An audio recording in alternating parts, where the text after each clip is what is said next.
ഞങ്ങൾ പോലീസിൽ പോയി പരാതിപ്പെട്ടു, അദ്ദേഹത്തിനെതിരെ എന്നെ തല്ലിയിട്ട് ഞാൻ പോയി പരാതിപ്പെട്ടു, പക്ഷേ അദ്ദേഹത്തിനെതിരെ കേസ് എടുത്തില്ല എന്നുള്ളത്, FIR രജിസ്റ്റർ ചെയ്തില്ല എന്നുള്ളത്. കാരണം 498A എന്ന് പറയുന്നത് വെയിലബിൾ ആയിട്ടുള്ള ഒരു ഒഫൻസ് അല്ല, വളരെ ഗ്രേവ് നേച്ചറിലുള്ള ഒരു ഒഫൻസാണ്. ഡൗറി ഡെത്ത്, ഡൊമസ്റ്റിക് വയലൻസ് എന്നിങ്ങനെ വിവിധങ്ങളായിട്ടുള്ള മാട്രിമോണിയൽ ഇഷ്യൂസിനെ കോംപ്രിഹെൻസീവായിട്ട് കവർ ചെയ്യുന്ന ഒരു പ്രൊവിഷനാണ് IPCയിലെ സെക്ഷൻ 498A. ക്രൂവൽറ്റിയെക്കുറിച്ച് സംസാരിക്കുമ്പോൾ ഒരു സ്ത്രീ അവളുടെ മാട്രിമോണിയൽ ഹോമിൽ അല്ലെങ്കിൽ വിവാഹം കഴിച്ചയച്ച ഭവനത്തിൽ അനുഭവിക്കുന്നതായിട്ടുള്ള വ്യഥകൾ അല്ലെങ്കിൽ അബ്യൂസസ് 5 തരത്തിലാണെന്നാണ് ഡൊമസ്റ്റിക് വയലൻസ് ആക്ടിൽ പറയുന്നത്. ഡവറി ആവശ്യപ്പെട്ട്, അതല്ലെങ്കിൽ നിങ്ങളുടെ സ്വത്തിൻ്റെ ഷെയർ ആവശ്യപ്പെട്ട് എല്ലാം നിങ്ങളെ ഉപദ്രവിക്കുന്നുണ്ടെങ്കിൽ അതെല്ലാം ക്രൂവൽറ്റിയാണ്. ഡവറി പ്രൊഹിബിഷൻ ആക്ട് ഉണ്ടെന്നുള്ളത് സത്യം തന്നെ.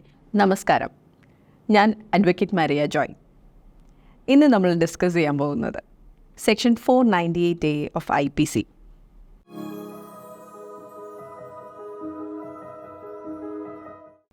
ഡൗറി ഡെത്ത്, ഡൊമസ്റ്റിക് വയലൻസ് എന്നിങ്ങനെ വിവിധങ്ങളായിട്ടുള്ള മാട്രിമോണിയൽ ഇഷ്യൂസിനെ കോംപ്രിഹെൻസീവായിട്ട് കവർ ചെയ്യുന്ന ഒരു പ്രൊവിഷനാണ് IPCയിലെ സെക്ഷൻ 498A. അതിൻ്റെ ഹെഡിങ് നോക്കിയാൽ തന്നെ അതിൻ്റെ മുഴുവൻ അന്തസ്സത്തെയും നമുക്ക് പിടികിട്ടും.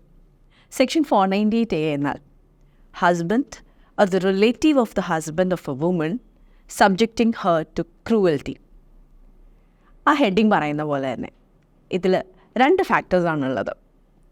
ഒന്ന്, ഒരു സ്ത്രീയെ അവരുടെ ഭർത്താവോ ഭർത്താവിൻ്റെ ബന്ധുവോ.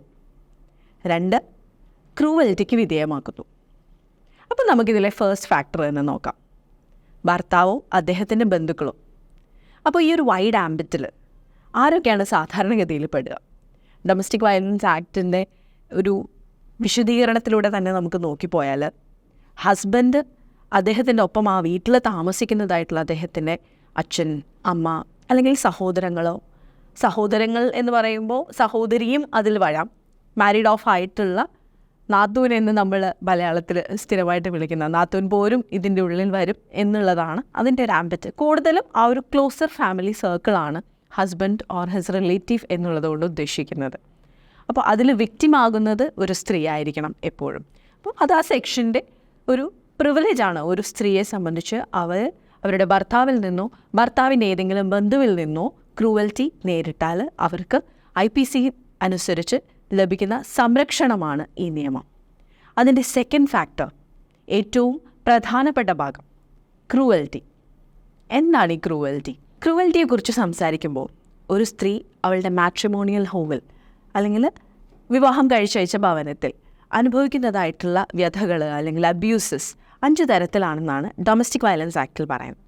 ഒന്ന്, physical, verbal, emotional, financial or sexual.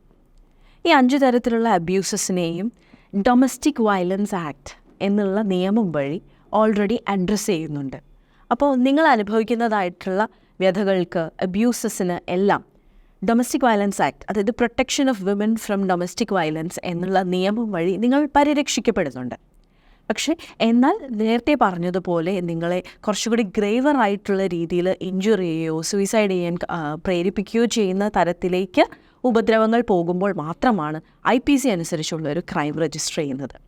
ഇതിൻ്റെ പ്രധാനമായിട്ടുള്ള ഉദ്ദേശം എന്ന് പറയുന്നത് ഈ കുടുംബം എന്നുള്ള ഇടത്ത് ഉണ്ടാകുന്ന പ്രശ്നങ്ങൾ പരിഹരിക്കപ്പെടാനുള്ളതും വീണ്ടും ഈ ദമ്പതികൾ തമ്മിൽ യോജിച്ച് അവരുടെ കുടുംബം മുന്നോട്ട് പോകേണ്ടതും ആണ് എന്നുള്ള ബോധ്യത്തിലും ആ അടിയുറച്ച വിശ്വാസത്തിലുമാണ് ഈ നിയമം നിൽക്കുന്നത്. എപ്പോഴും പ്രശ്നങ്ങൾ ഉണ്ടായിക്കഴിയുമ്പോൾ 498A IPC അനുസരിച്ച് ഭർത്താവിനെതിരെ ഒരു കേസ് കൊടുക്കേണ്ട ഒരു സാഹചര്യം ഉണ്ടായിട്ടുണ്ടെങ്കിൽ അതിനുശേഷം അവർ ഒത്തുപോകുന്ന സാഹചര്യം വളരെ കുറവാണ്. കാരണം അത് വളരെ സീരിയസ് ആയിട്ടുള്ള ഒരു ഒഫൻസിലാണ് ആ ചെന്ന് നിൽക്കുന്നത് 498A. അപ്പോൾ അതിനേക്കാൾ താഴെയുള്ള ഒഫൻസസ്, ഒന്ന് ഫിസിക്കലായിട്ടുള്ള അബ്യൂസ്, നിങ്ങളെ തല്ലുന്നു. എപ്പോഴും കേൾക്കുന്ന ഒരു പ്രശ്നമാണ്, മദ്യപിച്ച് വന്നിട്ട് എന്നെ ഉപദ്രവിക്കുന്നു, എന്നെ വല്ലാതെ തല്ലുന്നു, അല്ലെങ്കിൽ സാധനങ്ങൾ എടുത്ത് എറിയുന്നു, നശിപ്പിക്കുന്നു. അതെല്ലാം ഫിസിക്കൽ അബ്യൂസാണ്. ഫിസിക്കൽ അബ്യൂസ് ഇല്ലാത്തിടത്തും അബ്യൂസ് ഉണ്ടാകാം. വെർബൽ അല്ലെങ്കിൽ ഇമോഷണൽ അബ്യൂസസ്, പലതരത്തിലുള്ള കുത്തുവാക്കുകൾ പറഞ്ഞ് ഇമോഷണലി അബ്യൂസ് ചെയ്യുക, വെർബലി അബ്യൂസ് ചെയ്യുക. മറ്റൊന്ന് വളരെ കോമൺ ആയിട്ടുള്ള ഇപ്പോഴുള്ള അബ്യൂസ് ഫിനാൻഷ്യൽ, സ്ത്രീകൾ പോലും അറിയാതെ അവർ ഫിനാൻഷ്യലി അബ്യൂസ് ചെയ്യപ്പെടുകയാണ്. എപ്പോഴും ഒരാൾ ജോലിക്ക് പോകുന്നത് അവർക്ക് ഫിനാൻഷ്യൽ സ്റ്റെബിലിറ്റി ലഭിക്കാനാണ്.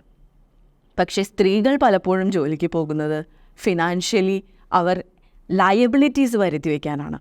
10,000 രൂപ ശമ്പളം കിട്ടുന്ന സ്ത്രീ ഭർത്താവ് പറഞ്ഞു കേട്ട് പലതരത്തിലുള്ള EMIകൾ, പലതരത്തിലുള്ള ലോണുകൾ എടുത്തിട്ട് 12,000 രൂപയോളം അടവ് വരുന്ന രീതിയിലാണ് അവരുടെ ഒരു മാസത്തെ കണക്കുകൾ കേൾക്കുന്നത്. അപ്പോൾ she is running into liability one after the other. ഫിനാൻഷ്യലായിട്ടുള്ള ലയബിലിറ്റിയും ഒരു തരത്തിലുള്ള അബ്യൂസാണ്. ഫിനാൻഷ്യലായിട്ട് ഉള്ള ലയബിലിറ്റി വരുത്തുന്നത് മാത്രമല്ല, കറണ്ട് ബില്ല് കൊടുക്കാതിരിക്കുക, വാട്ടർ ബില്ല് കൊടുക്കാതിരിക്കുക, കുട്ടികളുടെ ഫീസ് കൊടുക്കാതിരിക്കുക, ഇത്തരത്തിൽ ഉള്ള അബ്യൂസസും ഫിനാൻഷ്യൽ അബ്യൂസായിട്ട് വരും. മറ്റൊന്ന് സെക്ഷൽ അബ്യൂസ്. സെക്ഷൽ അബ്യൂസായിട്ടുള്ള ഒരു സിറ്റുവേഷൻ എന്ന് പറയുന്നത് ഭർത്താവിൽ നിന്ന് മാത്രമാണ്. കാരണം ഹസ്ബൻഡ് ഓർ ഹിസ് റിലേറ്റീവ് എന്ന് ക്രൂവൽറ്റി 498A സെക്ഷനിലായാലും അതല്ലെങ്കിൽ ഡൊമസ്റ്റിക് വയലൻസിലായാലും ഹസ്ബൻഡ് ആൻഡ് ഹിസ് റിലേറ്റീവ്സ് എന്നുള്ള കവറേജ് ഉണ്ട്. പക്ഷേ ഈ നിയമങ്ങളിലെല്ലാം സെക്ഷൽ അബ്യൂസ് എന്നുള്ളത് ഭർത്താവിൽ നിന്ന് നേരിട്ടാൽ മാത്രമേ അത് ഈ ഡൊമസ്റ്റിക് വയലൻസിൻ്റെ ആംബിറ്റിൽ വരത്തുള്ളൂ. അതല്ലെങ്കിൽ 498Aയിലായാലും മറ്റുള്ളതിന് മറ്റ് സെക്ഷൻസ് ആണ്. കാരണം it's not a sexual crime in matrimony, it's a sexual crime outside of matrimony. അപ്പോൾ ഭർത്താവ് നിങ്ങളെ നിർബന്ധിച്ച് സെക്ഷൽ ഇൻ്റർകോഴ്സിന് അല്ലെങ്കിൽ നിങ്ങളുടെ ആഗ്രഹത്തിന് വിരുദ്ധമായിട്ടുള്ള സെക്ഷലായിട്ടുള്ള അബ്യൂസ് നിങ്ങൾക്ക് നേരിടുന്നുണ്ടെങ്കിൽ it is classified as sexual abuse എന്നാണ് വരുന്നത്. അപ്പോൾ ട്രിവിയൽ ആയിട്ടുള്ള മാറ്റേഴ്സ് ആണെങ്കിൽ അത് അഡ്രസ്സ് ചെയ്യുന്നത് ഡൊമസ്റ്റിക് വയലൻസ് ആക്റ്റാണ്.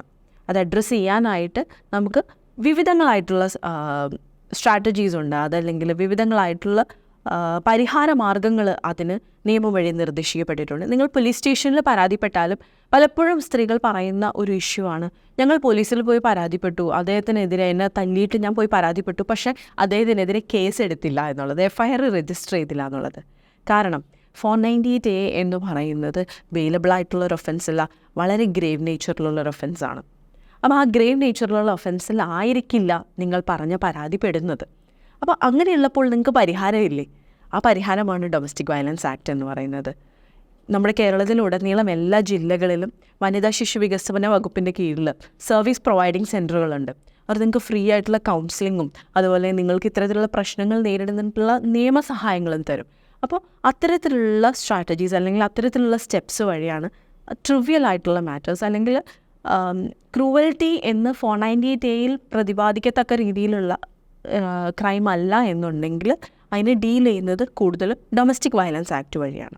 ഇനി ടു ഹയർ ഗ്രേഡിയൻറ്റ്, അതായത് ഡവറി ആവശ്യപ്പെട്ട് അതല്ലെങ്കിൽ നിങ്ങളുടെ സ്വത്തിൻ്റെ ഷെയർ ആവശ്യപ്പെട്ട് എല്ലാം നിങ്ങളെ ഉപദ്രവിക്കുന്നുണ്ടെങ്കിൽ അതെല്ലാം ക്രൂവൽറ്റിയാണ്. ഡവറി പ്രൊഹിബിഷൻ ആക്ട് ഉണ്ടെന്നുള്ളത് സത്യം തന്നെ. അതുകൂടാതെ പലപ്പോഴും നമ്മൾ ഈയിടെയായിട്ട് ഒത്തിരി കേസസ് റിപ്പോർട്ട് ചെയ്യുകയുണ്ടായിരുന്നു. ഡവറി റിലേറ്റഡ് ആയിട്ട് പെൺകുട്ടിയെ പാമ്പിനെ കടിപ്പിച്ചു കൊന്നു, ഭാര്യയെ പാമ്പിനെ കടിപ്പിച്ചു കൊന്നു, അതല്ലെങ്കിൽ സൂയിസൈഡ് കമ്മിറ്റ് ചെയ്യുന്ന രീതിയിലേക്ക് അവരെ തള്ളിവിടുന്നു, അവരെ പ്രേരിപ്പിക്കുന്നു. അത്തരത്തിൽ ഒരു ലേഡി സൂയിസൈഡ് ചെയ്യുന്ന സാഹചര്യമോ അവർക്ക് ഗ്രേവ് ആയിട്ടുള്ള ഇഞ്ചുറി വരുന്ന സാഹചര്യമോ ഉണ്ടായാൽ അത് 498Aയിലാണ് വരുന്നത്. അതുപോലെ അവരുടെ പ്രോപ്പർട്ടി ആവശ്യപ്പെട്ട് അവരെയോ അവരുടെ ബന്ധുമിത്രാദികളെയോ ഉപദ്രവിക്കുകയോ കോൺസ്റ്റൻ്റായിട്ട് അവരെ ത്രെറ്റൻ ചെയ്യുകയോ കൊയേഴ്സ് ചെയ്യുകയോ ചെയ്യുന്ന സാഹചര്യമുണ്ടെങ്കിൽ അത് 498Aയിലാണ് വരുന്നത്. അപ്പോൾ നിങ്ങൾ ഇത്തരത്തിലുള്ള പ്രശ്നങ്ങൾ അനുഭവിക്കുന്നുണ്ടെങ്കിൽ തീർച്ചയായും നിങ്ങളുടെ അടുത്തുള്ള പോലീസ് സ്റ്റേഷനിൽ ഇതിനെക്കുറിച്ച് പരാതിപ്പെടണം. അതിൻ്റെ ഗ്രാവിറ്റി അനുസരിച്ച് തക്കതായിട്ടുള്ള അതിന് വേണ്ടുന്നതായിട്ടുള്ള പ്രതിവിധി നിങ്ങൾ സ്വീകരിക്കുകയും വേണം.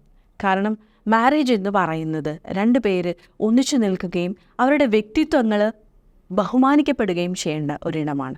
അങ്ങനെ വരുമ്പോൾ മാത്രമേ അതൊരു ഹെൽത്തി ഫാമിലി ആയിട്ട് വരുള്ളൂ.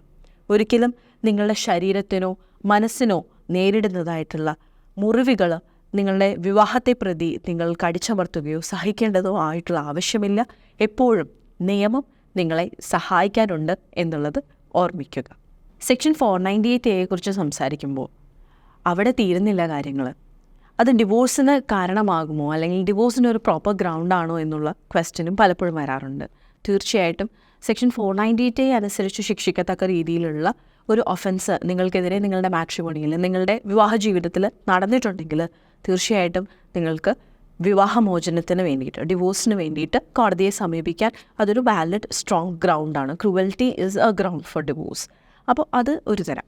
പിന്നെ ക്രൂവൽറ്റിയെ തന്നെ പലതരത്തിലാണ് കോടതി നിർവചിച്ചിരിക്കുന്നത്. റീസെൻ്റ് ആയിട്ടുള്ളൊരു ഡിസിഷനിൽ തന്നെ ഭർത്താവിനെ ഉപദ്രവിക്കുന്നത് അല്ലെങ്കിൽ ഭർത്താവിനെ പലതരത്തിലുള്ള പീഡനങ്ങൾ കൊടുക്കുന്നത് ക്രൂവൽറ്റിയാണ് എന്ന് ക്ലാസിഫൈ ചെയ്തിട്ട് ഡിവോഴ്സ് ഗ്രാൻഡ് ചെയ്യുന്ന ഒരു ഗ്രൗണ്ട് ഉണ്ടായി. അപ്പോൾ അത് 498A ആയിട്ട് തട്ടിച്ച് വായിക്കുമ്പോൾ 498Aയിൽ വളരെ സ്പെസിഫിക് ആയിട്ട് വുമണാണ് വിക്ടിം എന്നുള്ളത് തെളിഞ്ഞു കാണുന്നുണ്ട്. അപ്പോൾ ക്രൂവൽറ്റി നേരിടുന്ന ഭർത്താക്കന്മാർ പലപ്പോഴും ചോദിക്കുന്ന ഒരു ചോദ്യമാണ്, ഞങ്ങളെ പ്രൊട്ടക്റ്റ് ചെയ്യാൻ നിയമമില്ലേ എന്നുള്ളത്. തീർച്ചയായിട്ടും നിങ്ങൾക്കൊരു പരിധി വിട്ടിട്ടുള്ള ഉപദ്രവങ്ങൾ ഉണ്ടാകുന്നുണ്ടെങ്കിൽ നിങ്ങൾക്ക് കോടതിയെ സമീപിക്കാൻ, അല്ലെങ്കിൽ വേണ്ടുന്നതായിട്ടുള്ള പോലീസ് പ്രൊട്ടക്ഷനോ അല്ലെങ്കിൽ ഒരു ഒഫൻസ് ആണെങ്കിൽ അതിനെ ചാർജ് ചെയ്യേണ്ടതായിട്ടുള്ള രീതിയിൽ മുന്നോട്ട് പോകാനുള്ള അവകാശങ്ങളുണ്ട്. അതുപോലെ 498A നിങ്ങൾക്കെതിരെ ചാർജ് ചെയ്യപ്പെടുകയാണെങ്കിൽ അതിനെ എങ്ങനെ നേരിടാം എന്നുള്ളത് ഒരു ക്വസ്റ്റ്യനാണ്. അതിനെ നേരിടാനായിട്ട് നിങ്ങളെ സഹായിക്കുന്ന ഒരു ഘടകമാണ് നിങ്ങൾക്കുണ്ടാകുന്ന വാട്സാപ്പ് മെസ്സേജസ്, അല്ലെങ്കിൽ നിങ്ങൾ തമ്മിലുണ്ടായിട്ടുള്ള കമ്മ്യൂണിക്കേഷൻസ്. ഇത്തരത്തിലുള്ള ഉപദ്രവങ്ങൾ ഉണ്ടാകാതെ തന്നെ നിങ്ങളെ ഒരു കേസിന് കൊടുക്കാൻ ആഗ്രഹിച്ച് പലപ്പോഴും അങ്ങനെ ത്രെറ്റൻ ചെയ്യാറുണ്ട് സ്ത്രീകൾ. നിങ്ങൾ മര്യാദയ്ക്ക് അല്ലെങ്കിൽ ഞാൻ നിങ്ങൾക്കെതിരെ കേസ് കൊടുക്കും എന്ന്, അല്ലെങ്കിൽ നിങ്ങൾ എന്നെ തല്ലി എന്ന് പറഞ്ഞിട്ട് ഞാൻ കേസ് കൊടുക്കും എന്നൊക്കെ പറഞ്ഞ് പലതരത്തിലുള്ള ത്രെറ്റുകൾ വരാറുണ്ട്. കാരണം everybody is very aware and conscious. നിയമം ഇങ്ങനെയൊക്കെ ഉണ്ട്, എനിക്ക് പ്രൊട്ടക്ഷൻ ഉണ്ട് എന്നുള്ള അറിവിൽ അതിനെ ദുരുപയോഗം ചെയ്യുന്ന ഒരു ചെറിയ പെർസെൻറ്റേജ് ആളുകളുമുണ്ട്. അപ്പോൾ അങ്ങനെയുള്ളവർ നിങ്ങളെ ഇത്തരത്തിൽ ത്രെറ്റൻ ചെയ്യുന്ന മെസ്സേജസ് അല്ലെങ്കിൽ കമ്മ്യൂണിക്കേഷൻ ഉണ്ടെങ്കിൽ തീർച്ചയായിട്ടും അത് കോടതിയിൽ നിങ്ങളുടെ നീതിയെ അല്ലെങ്കിൽ നിങ്ങൾക്ക് നീതി നടപ്പാക്കി തരുന്നതിന് നിങ്ങളെ സഹായിക്കുന്ന ഒരു ഘടകമാണ്. ഇത്തരത്തിലുള്ള മെസ്സേജസ് കാണിച്ച് നിങ്ങളെ ഭീഷണിപ്പെടുത്തിയിട്ടുണ്ടെങ്കിൽ ഒരു സ്ത്രീക്ക് അതും അവരുടെ എവിഡൻസ് ആയിട്ടും യൂസ് ചെയ്യാവുന്നതാണ്. അപ്പോൾ തീർച്ചയായിട്ടും ഒരു ക്രൂവൽറ്റി എന്ന് പറയുന്നത് പുരുഷനോടായാലും സ്ത്രീയോടായാലും വിവാഹത്തിൽ ഒരിക്കലും അരുതാത്തൊരു കാര്യമാണ്. അത് വിവാഹത്തിനെയും നിങ്ങളുടെ കുഞ്ഞുങ്ങളെയും നിങ്ങളുടെ കുടുംബത്തിൻ്റെ വളർച്ചയെയും ബാധിക്കുന്ന ഒരു കാര്യമാണ്. അപ്പോൾ അത്തരത്തിലുള്ളൊരു പ്രശ്നമുണ്ടായാൽ അതിനെ നേരിടേണ്ടത് അത്യാവശ്യവുമാണ്. ക്രൂവൽറ്റി ഫ്രീ ആയിട്ടുള്ള കോസ്മെറ്റിക്സ് യൂസ് ചെയ്യാൻ വളരെ അവെയറാണ് നമ്മളുടെ ഇന്നത്തെ ജനറേഷൻ. അപ്പോൾ ക്രൂവൽറ്റി ഫ്രീ ആയിട്ട് നിങ്ങളുടെ മാട്രിമോണിയൽ ഹോമിനെയും ഫാമിലീസിനെയും കൂടെ മാറ്റണം എന്ന് ഓർമ്മിപ്പിച്ചുകൊണ്ട് it's me advocate Maria signing off. See you next time. By.